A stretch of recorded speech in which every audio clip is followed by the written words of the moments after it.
ودابا نتفاهموا على واحد القضيه. دابا الناس طلعوا للقمر وما خلاو فين مشاو للزحال وما عرفت فين مشاو، وحنا باقي تابعين هاد الهضره هادي. قال الله قال الرسول وكذا، ما ديروا شي حاجه. ما الهضره هادي كلشي عارفها، لو دوس طلعت كتقولوا كلشي عارفها. الناس طلعت للقمر كاع.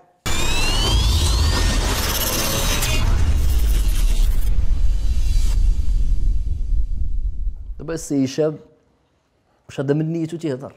زعما باقي متيق الناس طلعوا للقمر؟ وقيلا من ريتو تيهضر. وقيلا الناس طلعوا للقمر. خصنا بعدا نسولوا هذه القضيه بعدا، واش الناس طلعوا للقمر ولا لا؟ كاينه هضره في هذه القضيه هذه. لا هو دابا هاد الناس اش يقول لك؟ يعني راه الناس طلعت للقمر، يعني هو لا يعتبر ان القمر يعني مساله ماديه، لا هو زعما كرمز تعتبر انه راه الناس وصلت لواحد التقدم تكنولوجي وكذا والى اخره، وان راه دوك العلوم هي اللي بتجعل الانسانيه تطور الى اخره، وان هذه العلوم الاخرى العلوم الانسانيه الاخلاقيه الدينيه الثقافيه الاجتماعيه هذا شيء مغالط تماما. شوف شتي اي واحد عنده التكنولوجيا، عنده التقدم، عنده كل ما هو مادي وما عندوش واحد التكوين ثقافي انساني اخلاقي اجتماعي، راه لن يستطيع ان يحافظ على تلك المكتسبات الماديه، غادي يخربها بمعنى الكلمه، غادي يخربها.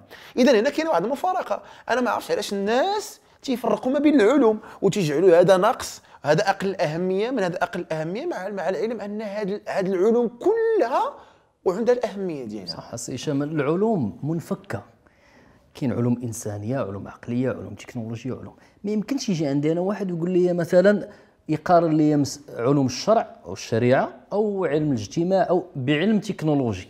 ما يجي واحد وانت تتهضر على الوضوء والناس تيهضروا على التكنولوجيا، يجي واحد يقول انت باقي كتهضر على ظاهره اجتماعيه مثلا والناس تيهضروا على طلعوا للقمر.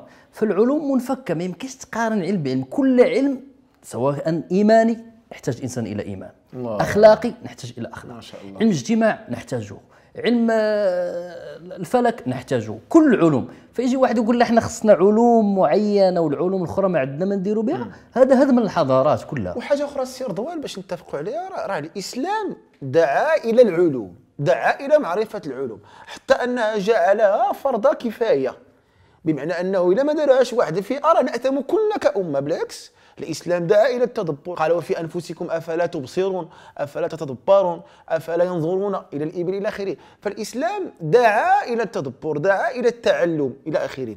ثم كاين واحد القضية أخرى مغالطة، وهذا هو التشبع والتأثر بالفكر الغربي اللي جعلنا مع كامل الاسف في الشباب واحد الفشل تصوري، لانه تيقول لك انت راه حنايا فقط نستهلك الى غير. لا، هذا خطا. الحمد لله لا على مر العصور، لا لا لا لا, لا, لا, لا حاليا في الواقع المعاصر الذي نعيشه كاين علماء مسلمون، لا في الفيزياء لا في النووي لا في الطب لا في الى اخره.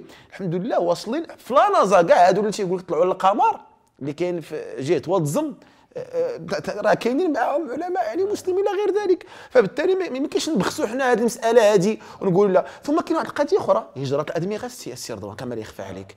الان حنا عندنا طاقات مسلمين طبعا، وعندنا طاقات كبيره في هذا المجال. كل مره كنشوفوا هذا مشى لكندا، بعت مشات الميريكان، بعت مشات كذا، هذو راه مسلمين وعلماء وفيهم مثقفون وفيهم هؤلاء مسلمون. يعني الاشكاليه ليست في الاسلام في حد ذاته، وانما الاشكاليه أعمق من ذلك ربما. ولذلك هاد الناس كنقولوا لهم سنقول قال الله قال الرسول صلى الله عليه وسلم من منظورنا الديني ومن تخصصنا، وعلى عالم الفلك وعالم الفيزياء المسلم كذلك أن يبين يعني من منطلق تخصصه. والسلام عليكم ورحمة الله وبركاته.